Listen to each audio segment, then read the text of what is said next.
Hey folks, how's it going? Hope you're having a good day. I certainly am, and today I wanted to do a really short video, on this new acquisition that I've got. This is my new acquisition. Here it is. It's this tiny little analog TV. It's like a really small portable analog TV, and I wanted to do a video on it because I wanted to see how it held up with new TV programs. So I've compiled some TV programs from before this TV. This TV was made in 1986, so I've compiled some programs from before 1986, in 1986, and then in 1996, 2006, and then 2016. It should hold up fine, but I just wanted to test it because I just wanted to do a really short video. I hope I can show all the stuff that I've put into these files, because I know for each thing I've picked 3 TV shows and a movie. That's for 1986, 1996, 2006, and 2016. That excludes before 1986 because I could not find anything. I hope I can show all of it. I know that copyright issues do come up with some of the films that I'm going to show, because I'm going to show one from Lionsgate and they hate copyright. They're awful with copyright stuff. And I can also do a tutorial for you where I get the analog TV to work, so I could do that and make this video a bit longer. So there we go. So yeah, let's get into it. I just wanted to show you some of the equipment that I've got to get the analog TV onto this TV. So there's a couple different things you can do for this.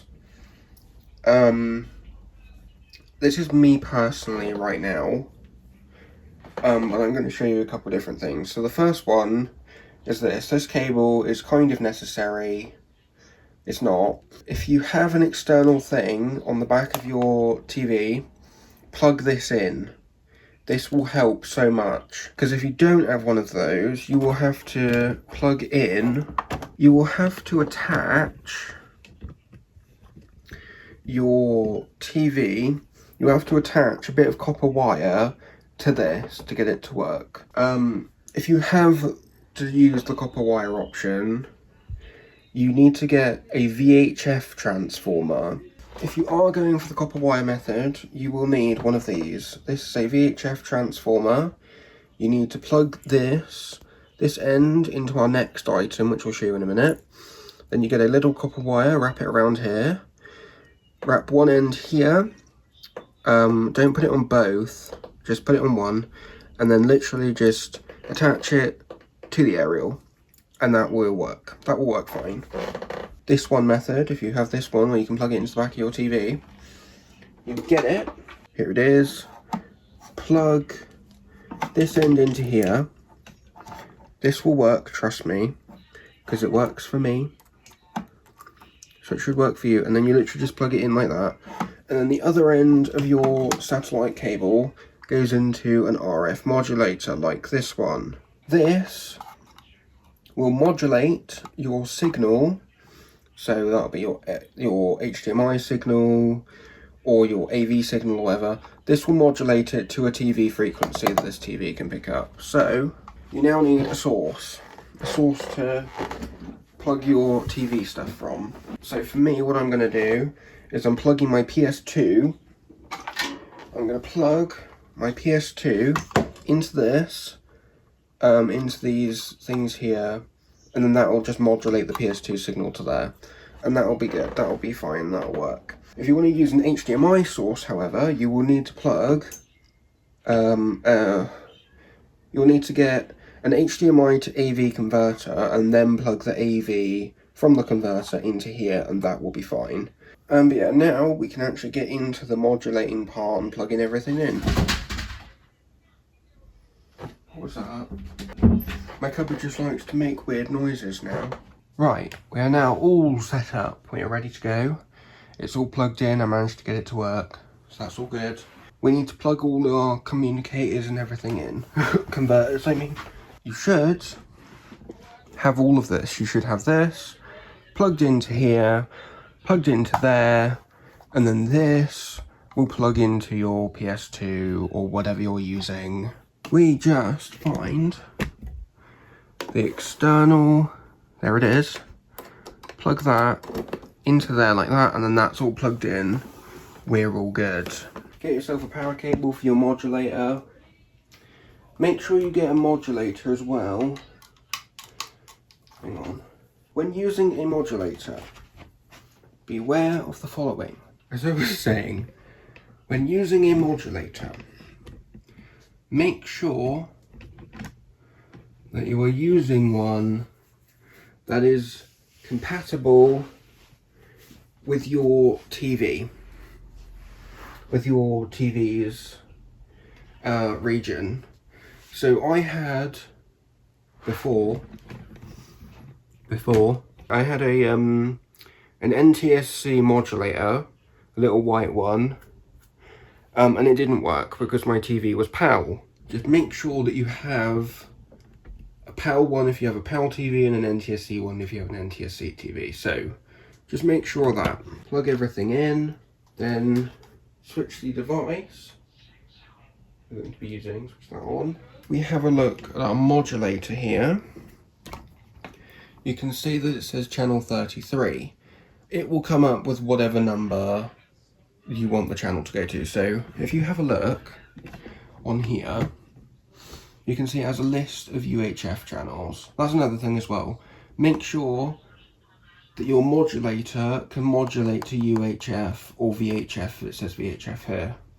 But yeah, just make sure that you've got your channel set right and that in your TV can go to that channel, which mine can. So if I just put it out of tuning just for demonstration purposes, then switch it on, it should come on in a sec. There we go. Now that's really flickery, so flicker warning, guys. There we go.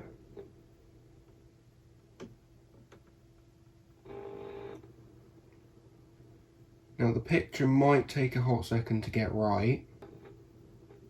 There we go. That's as good as that's gonna get, I reckon. But there we go, it's working. Yeah. I could... Oh, that's normal.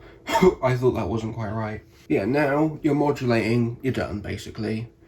So now, I'm going to test the stuff. There we go, and it's working.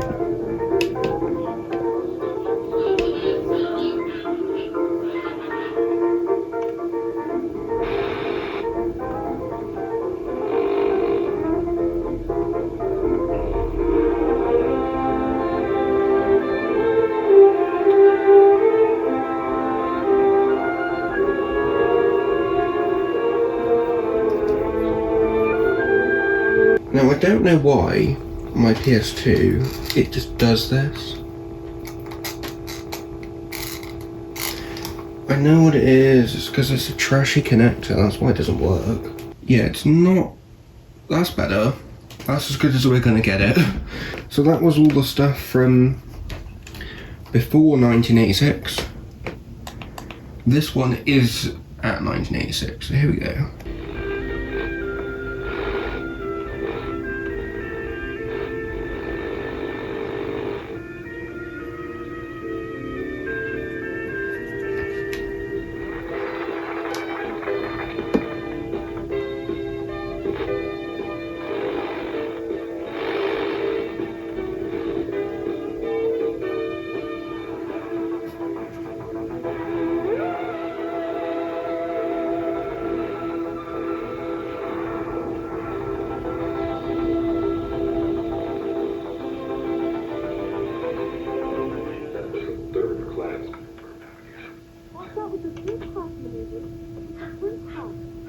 Observe.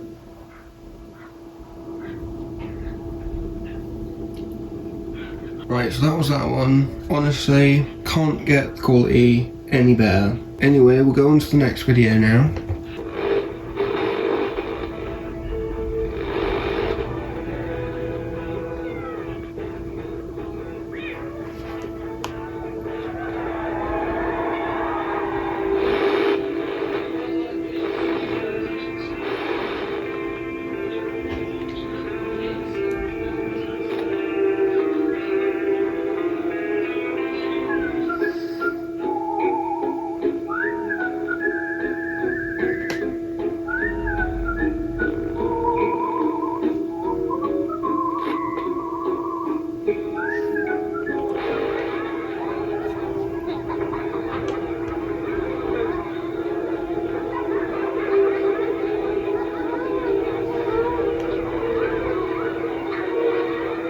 I don't know how to get it better.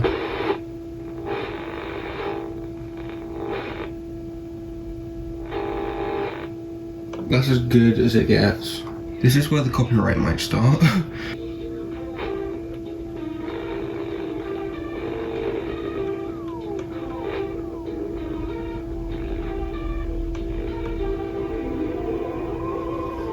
It's over, April!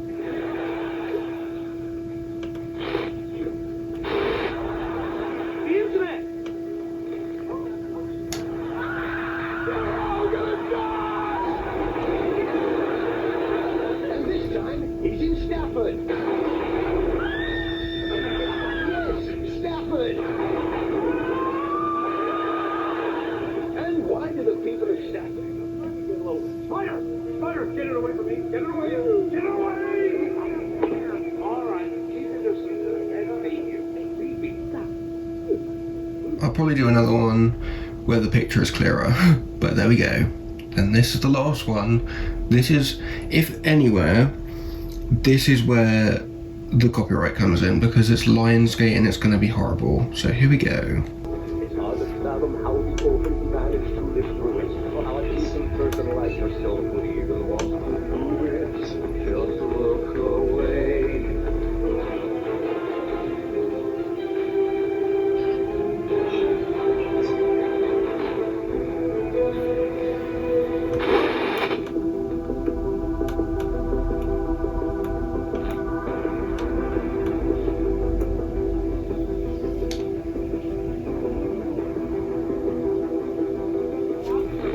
I will tell Mr. Skagger all about you, but he will never, ever be your music teacher. You've got to be sure about that, because you are an idiot, and you make all this noise. Oh, the gate's exposed! Right, that's all of them. That's it. Haven't filmed a video from this angle in quite a long time. That's just sort of this video. It was mainly just a test of the different of how long it could go. Obviously not very well in most places, but that was just purely because of a terrible video connection. I will definitely probably reshoot this with a better video resolution. But yeah, if you guys enjoyed this video, then like, subscribe, whatever, and I'll see you guys in the next video. So goodbye guys, goodbye.